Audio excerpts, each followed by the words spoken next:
Welcome back to SwitchCorner, my name is Alex, and today Red Deer Games, they asked me to introduce you to their latest release, that is Circa Infinity on the Nintendo Switch.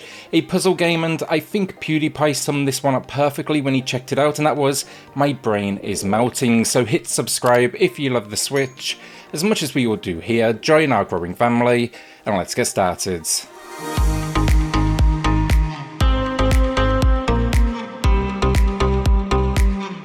So this one, it does indeed have a launch discount as well. That's 33% off until November 26th. Great time to jump on it. It's super budget.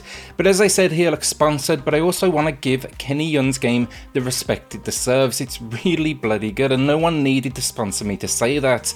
With that in mind as well, I'm going to be positioning today's video like a typical review, but no score. But yeah, we'll cover gameplay, graphics and audio. So this one, it's a circular puzzle game. It's completely surreal, sometimes calm, sometimes intense, and often both frustrating and incredibly rewarding.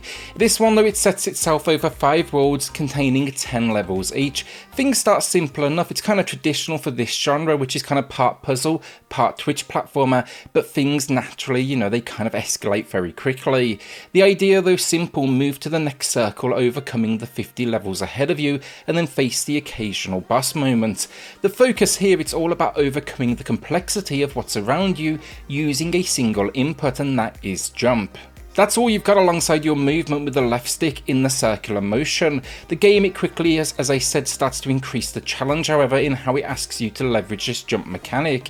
It won't just be jumping to the next circle in the center of the world, but also it's going to be asking you to dodge multiple enemies. You see, once you're in the circle itself, you're going to be jumping to avoid enemies, or maybe squashing yourself down to slide underneath them when you're on the outside.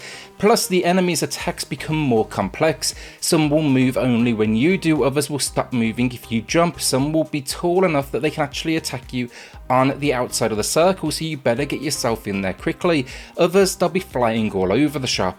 These then are just the early examples, but expect to be dying a whole lot in this one when you first start it up, and when you do, you'll be stepping back either 1 or 2 stages, dependent on the enemy type you collide with. They are color coded.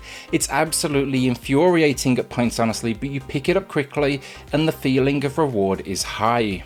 Breaking up the action then is boss moments. These vary, and there's 5 in total. Now, I don't want to spoil them for anyone, but they start to introduce things almost like bullet hell mechanics that you'll be working to avoid while you await that opportune moment to attack.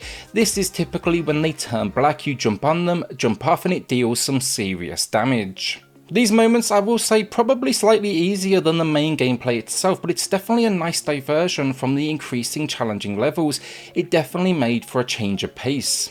Longevity wise then, this is a game designed to drive that addiction with a good old timer. Can you come back and get in here and beat your old best, time, or cut down on the number of lives it takes you to overcome, let's say, this batch of stages.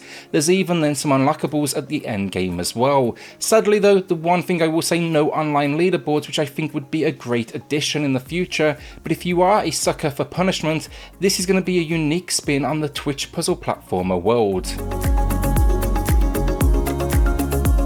Visuals then, on the way I would describe it, overwhelming. That's the word I would choose to describe them. It starts off relatively simplistic and remains that way for sure, but the spinning and the barrage of enemies, it quickly turns it into intense. An impressive feat as well when the game is made up of, for the most part at least, 3 colours. That's black, white and red.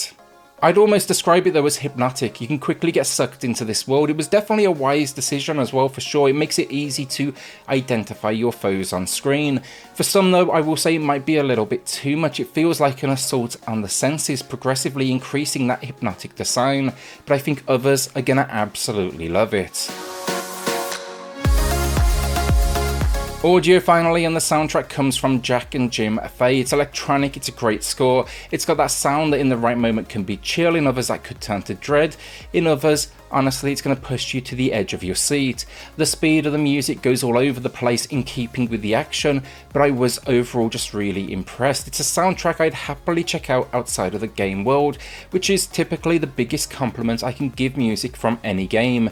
Fans of electronic, synthwave or even modernised chiptune, they will find something to like here.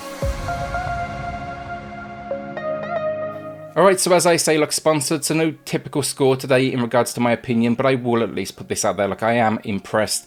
It brings something unique to the Twitch puzzle platformer world. It's going to be best experienced in short bursts. You're going to avoid too much frustration, and then the risk to reward factor that's in here, I absolutely love it. It can be brutal with death throwing you back a couple of stages, particularly brutal if you have 2 or 3 bad runs like in a row. But yeah, you'll find your way back, and that's absolutely what you come to a game like this for. You know, you want it to challenge you, you want to wear that completion as a badge of honor, and then the boss moments, they're a fun diversion from the core experience. It's all backed up then with solid visual design and audio work. I wish it had online leaderboards, but genre fans, you'll for sure be hearing me talk about this one again in the future. With that, will you be checking Circa Infinity out? Thank you again then to Red Deer Games for working with me on today's video. The support always means a huge amount. A shout out then to the patrons of the channel who are just going above and beyond to support SwitchCorner. It helps more than you know, so thank you all so much. Then hit subscribe if you love the Switch, as much as we all do here. Join our growing family, and I'll see you all on the next video. Thanks everyone.